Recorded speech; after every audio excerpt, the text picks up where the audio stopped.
Hi ಎಲ್ರಿಗೂ ನಮಸ್ತೆ. ಎಲ್ಲರೂ ಹೇಗಿದ್ದೀರಾ? ಎಲ್ಲರೂ ಚೆನ್ನಾಗಿದ್ದೀರಾ ಅಂತ ಅಂದ್ಕೊಂಡಿದ್ದೀನಿ. ನಾನು ಕೂಡ ಚೆನ್ನಾಗಿದ್ದೀನಿ. ಇವತ್ತಿನ ಒಂದು ವಿಡಿಯೋ ಏನಪ್ಪ ಅಂತ ಹೇಳಿದ್ರೆ, ನೀವೇ ನೋಡ್ತಾ ಇರ್ಬೋದು, ನಾಳೆ ಶನಿವಾರ, ಕಾರ್ತಿಕ ಮಾಸದ ಶನಿವಾರ ಆಗಿರೋದ್ರಿಂದ ನಾವೆಲ್ಲರೂ ಕೂಡ ಎಂತಹ ಸಮಸ್ಯೆಗಳನ್ನು ಅನುಭವಿಸ್ತಾ ಇರ್ತೀವಿ. ಕೆಲವೊಂದು ಸಮಸ್ಯೆಗಳು ನಮ್ಮನ್ನು ಬಿಟ್ಟು ಹೋಗೋದೇ ಇಲ್ಲ ಅಂತ ಅನ್ನತ್ತೆ.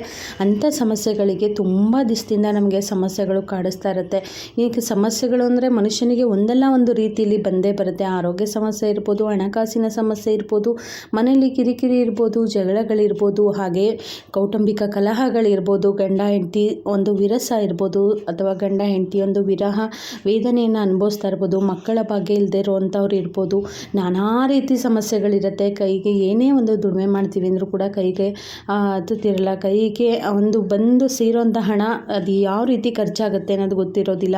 ಸಾಲದ ಸುಳಿಯಲ್ಲಿ ಸಿಗಾಕೊಂಡಿರ್ಬೋದು. ಹೀಗೆ ಕೆಲವೊಂದು ರೀತಿಯಲ್ಲಿ ಸಮಸ್ಯೆಗಳನ್ನು ನಾವು ನೋಡ್ತಾನೆ ಇರ್ತೀವಿ. ಮನುಷ್ಯ ಅಂದಮೇಲೆ ನಾನಾ ರೀತಿ ಕಷ್ಟಗಳು, ನಾನಾ ರೀತಿ ಸಮಸ್ಯೆಗಳು ಬಂದೇ ಬರುತ್ತೆ. ಆ ಒಂದು ಸಮಸ್ಯೆಗಳನ್ನು ಯಾವ ರೀತಿ ಬಗೆಹರಿಸ್ಕೋಬೇಕು ಅಂದರೆ, ನಾವು ಕಾಣದ ಶಕ್ತಿಯ ಒಂದು ಮೊರೆಯನ್ನು ಹೋಗಬೇಕು. ಕಾಣದ ಶಕ್ತಿ ಒಂದು ನಮ್ಮನ್ನು ಕೈ ಹಿಡಿತು ಅಂತ ಹೇಳಿದ್ರೆ ಯಾವ ದುಷ್ಟ ಶಕ್ತಿಗಳು ಕೂಡ ನಮ್ಮ ಹತ್ರ ಬರೋದಿಲ್ಲ, ಯಾವ ಒಂದು ಸಮಸ್ಯೆಗಳು ಕೂಡ ನಮಗೆ ಬರೋದಿಲ್ಲ ಅಂತಲೇ ಹೇಳ್ಬೋದು. ಆ ಸಮಸ್ಯೆಗಳನ್ನು ಬಗೆಹರಿಸ್ಕೊಳ್ಳೋದಕ್ಕೆ ನಾವೇನು ಮಾಡಬೇಕು ಅಂತ ಹೇಳಿದ್ರೆ, ನಾನು ಈ ಒಂದು ಪೂಜೆನ ಹೇಳ್ಕೊಡ್ತೀನಿ. ಖಂಡಿತ ಇದಕ್ಕೆ ₹1 ಖರ್ಚಿಲ್ಲ. ನೀವು ಮನೆಯಲ್ಲೇ ಆರಾಮಾಗಿ 1 ಗಂಟೆ ಟೈಮನ್ನು ನೀವು ಮೀಸಲಿಟ್ಟರೆ ಸಾಕು. ಶನಿವಾರ ದಿವಸ ಕಾರ್ತಿಕ ಮಾಸ ಇರೋದ್ರಿಂದ ಒಂದು ಒಳ್ಳೆಯ ಪ್ರತಿಫಲವನ್ನು ನೀವು ಕಾಣ್ಬೋದು. ನೆಕ್ಸ್ಟ್ ಶನಿವಾರ ಅನ್ನೋದಿಗೆ ನಿಮ್ಮ ಸಮಸ್ಯೆಗಳು ಮಂಜಿನಂತೆ ಕರಗೋಗಿರುತ್ತೆ. ಇದನ್ನು ಯಾವ ರೀತಿ ಮಾಡಬೇಕು, ಹಾಗೆ ಹೇಗೆ ಮಾಡಬೇಕು ಅನ್ನೋದನ್ನು ಖಂಡಿತ ತಿಳಿಸ್ಕೊಡ್ತೀನಿ. ಅದಕ್ಕಿಂತ ಮುಂಚೆ ಯಾರೆಲ್ಲ ನನ್ನ ಚಾನಲ್ನ ಸಬ್ಸ್ಕ್ರೈಬ್ ಮಾಡದೆ ನೋಡ್ತಿದ್ದೀರಾ, ಖಂಡಿತ ಸಬ್ಸ್ಕ್ರೈಬ್ ಮಾಡ್ಕೊಂಡು ನೋಡಿ. ಪಕ್ಕದಲ್ಲಿರೋಂಥ ಬೆಲ್ಲೈಕನನ್ನು ಕ್ಲಿಕ್ ಮಾಡ್ಕೊಳ್ಳಿ. ನಾನು ಹಾಕೋಂಥ ವಿಡಿಯೋ ಫಸ್ಟು ನೀವೇ ನೋಡ್ಬೋದು. ಸಮಸ್ಯೆಗಳಿಗೆ ಪರಿಹಾರ ಅಂತ ಹೇಳಿದ್ರೆ, ಶನಿವಾರದ ದಿವಸ ಬೆಳಗ್ಗೆ ಬ್ರಾಹ್ಮಿ ಮುಹೂರ್ತದಲ್ಲಾಗಿರ್ಬೋದು, ಇಲ್ಲ ಸಂಜೆ 9 ಗಂಟೆಯ ನಂತರ ನಿಮ್ಮ ಎಲ್ಲ ಕೆಲಸಗಳು ಮುಗಿದ ನಂತರ ನೀವು ಇನ್ನೇನು ಊಟ ಎಲ್ಲ ಮಾಡಿ ಮಲಗಲಿಕ್ಕೆ ಅಂತ ಹೋಗ್ತಾ ಇರ್ತೀರ. ಅಂಥ ಸಮಯದಲ್ಲಿ ಹನುಮಾನ ಅಂದರೆ ಆಂಜನೇಯನ ಒಂದು ವಿಗ್ರಹವನ್ನು ಇಟ್ಕೊಳ್ಳಿ. ಆ ವಿಗ್ರಹದ ಮುಂದೆ 11 ಬಾರಿ ನಿಮ್ಮ ಸಮಸ್ಯೆಯನ್ನು ಹೇಳ್ಕೊಳ್ಳಿ. 1 ಬಾರಿ ನಿಮ್ಮ ಸಮಸ್ಯೆಯನ್ನು ಹೇಳ್ಕೊಂಡು 11 ಬಾರಿ ನೀವು ಹನುಮಾನ್ ಚಾಲೀಸವನ್ನು ಓದಿ. 11 ಬಾರಿ ಹನುಮಾನ್ ಚಾಲೀಸವನ್ನು ನಿಮ್ಮ ಸಮಸ್ಯೆಯ ಮುಂದೆ ಫಸ್ಟ್ ನೀವು ಸಮಸ್ಯೆಯನ್ನು ಹೇಳ್ಕೋಬೇಕು. ಆಂಜನೇಯನಿಗೆ, ನನಗೆ ಈ ಥರ ಒಂದು ಸಮಸ್ಯೆ ಇದೆ, ಅದನ್ನು ಬಗೆಹರಿಸು ದೇವರೇ ಆಂಜನೇಯ ಬಜರಂಗಿ ಅಂತ ಹೇಳಿ ಮನಸಾರೆ ಸಂಕಲ್ಪವನ್ನು ಮಾಡ್ಕೋಬೇಕು.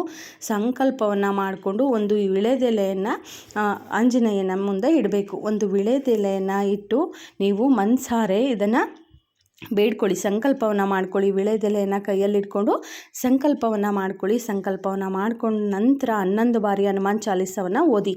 ಸಮಸ್ಯೆ ತುಂಬ ಕಷ್ಟ ಇದೆ, ನಮಗೆ ಸಮಸ್ಯೆಗಳೇ ತುಂಬ ಅಂದರೆ ತುಂಬ ಕಷ್ಟ ಇದೆ, ನನಗೆ ಯಾವ ರೀತಿ ಪರಿಹಾರನೂ ಕೂಡ ಸಿಗ್ತಾ ಇಲ್ಲ ಅನ್ನೋರು 21 ಬಾರಿ ನೀವು ಹನುಮಾನ್ ಚಾಲೀಸವನ್ನು ಓದಿ. ಹನುಮಾನ್ ಚಾಲೀಸವನ್ನು ಪಠಣೆ ಮಾಡಿದ್ದೇ ಆಗಿದ್ದಲ್ಲಿ ಒಂದು ಒಳ್ಳೆಯ ರಿಸಲ್ಟನ್ನು ನೀವು ನೋಡ್ಬೋದು. ಅಷ್ಟೇ ಒಂದು ಒಳ್ಳೆಯ ಬೇಗನೆ ರಿಸಲ್ಟ್ ಬರುತ್ತೆ. ಇದನ್ನು ನಾನು ಕೂಡ ಮಾಡಿ ನೋಡಿದ್ದೀನಿ. ನಾವು ತೀವ್ರ ಸಮಸ್ಯೆಯಲ್ಲಿದ್ದೀವಿ, ನಮಗೆ ಯಾವುದೇ ಒಂದು ದಾರಿ ಕಾಣಿಸ್ತಾ ಇಲ್ಲ, ಎಲ್ಲ ದಾರಿಗಳು ಮುಚ್ಚಿದೆ ಅಂತ ಅಂದಾಗ ನೀವು ಈ ಒಂದು ತಂತ್ರವನ್ನು ಮಾಡಿ ನೋಡಿ. ಸರಳವಾದ ಹಾಗೆ ಒಂದು ಪೂಜೆಯನ್ನು ನಾವು ಯಾವ ರೀತಿ ದೇವರನ್ನು ಒಲಿಸ್ಕೊಳ್ಬೇಕು ಅನ್ನೋದು ಕೂಡ ಒಂದು ಇದು ಅಂತಲೇ ಹೇಳ್ಬೋದು. ಹಾಗಾಗಿ ಇದನ್ನು ನೀವು ಮಾಡಿ ನೋಡಿ, ಖಂಡಿತ ನಿಮಗೆ ಒಳ್ಳೆಯದಾಗತ್ತೆ. ಜೀವನದಲ್ಲಿ ಒಂದು ಯಶಸ್ಸನ್ನು ಕಾಣ್ತೀರಾ. ಇದು ಸರಳವಾಗಿರ್ತಕ್ಕಂಥದ್ದು. ಯಾವುದೇ ದುಡ್ಡು ಆಗಿರ್ಬೋದು, ಅಥವಾ ಯಾವುದೇ ದೇವಸ್ಥಾನಕ್ಕಾಗಿರ್ಬೋದು, ಇಲ್ಲ ನಿಮ್ಮ ಮನೆಯಲ್ಲೇ ಇರ್ತಕ್ಕಂತಹ ಆಂಜನೇಯನ ಫೋಟೋ ಆಗಿರ್ಬೋದು, ವಿಗ್ರಹ ಆಗಿರ್ಬೋದು, ಅದರ ಮುಂದೆ 2 ದೀಪಗಳನ್ನು ಅಂಟಿಸಿ ಒಂದು ವಿಳೆದೆಲೆಯನ್ನು ತೆಗೆದುಕೊಂಡು ಅದನ್ನು ಕೈಯಲ್ಲಿಟ್ಕೊಂಡು ನಿಮಗೆ ಬಂದಿರುವಂಥ ಸಂಕಲ್ಪವನ್ನು ಮನಸಾರೆ ಹೇಳ್ಕೊಳ್ಳಿ.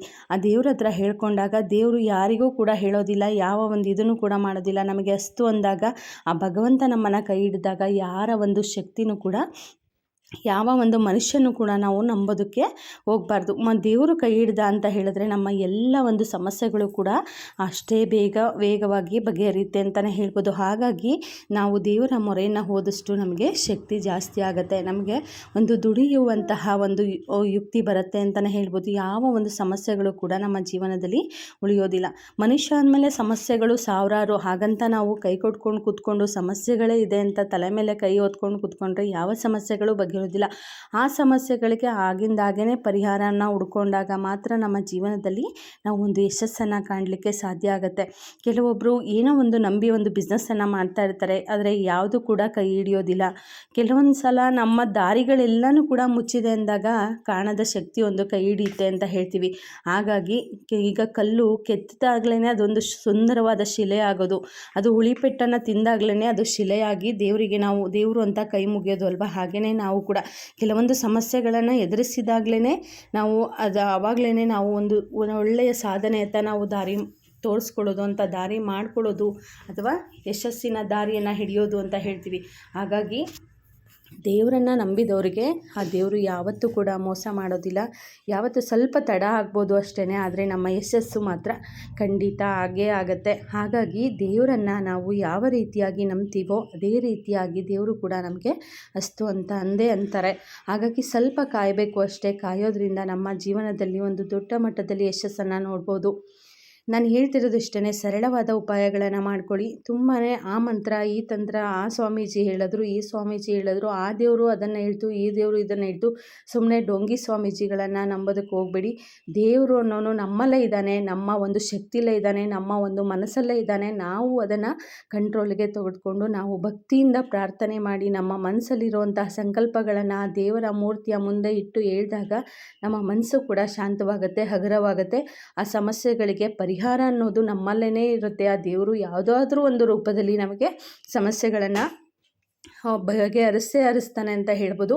ಹಾಗಾಗಿ ಆ ಸಮಸ್ಯೆಗಳಿಗೆ ನಮ್ಮಲ್ಲಿರುವಂಥ ಶಕ್ತಿಯನ್ನು ಉಪಯೋಗಿಸ್ಬೇಕು, ನಮ್ಮಲ್ಲಿರುವಂಥ ಭಕ್ತಿಯನ್ನು ನಾವು ತೋರಿಸ್ಬೇಕಾಗತ್ತೆ. ಹಾಗಾಗಿ ಎಲ್ರಿಗೂ ಕೂಡ ಒಳ್ಳೆಯದಾಗಲಿ, ಶುಭವಾಗಲಿ. ಎಲ್ರಿಗೂ ಕೂಡ ಈ ಆಂಜನೇಯ ಒಳ್ಳೇದು ಮಾಡಲಿ ಅಂತ ಹೇಳ್ತಾ, ಕಾರ್ತಿಕ ಶನಿವಾರದ ದಿವಸ ನೀವು ಇದನ್ನು ಮಾಡದೇ ಆಗಿದ್ದಲ್ಲಿ ನಿಮ್ಮ ಸಮಸ್ಯೆಗಳೆಲ್ಲನೂ ಕೂಡ ಮಂಜಿನಂತೆ ಕರಗೋಗುತ್ತೆ. ಎಲ್ಲರಿಗೂ ಕೂಡ ಶುಭವಾಗತ್ತೆ. ಧನ್ಯವಾದಗಳು.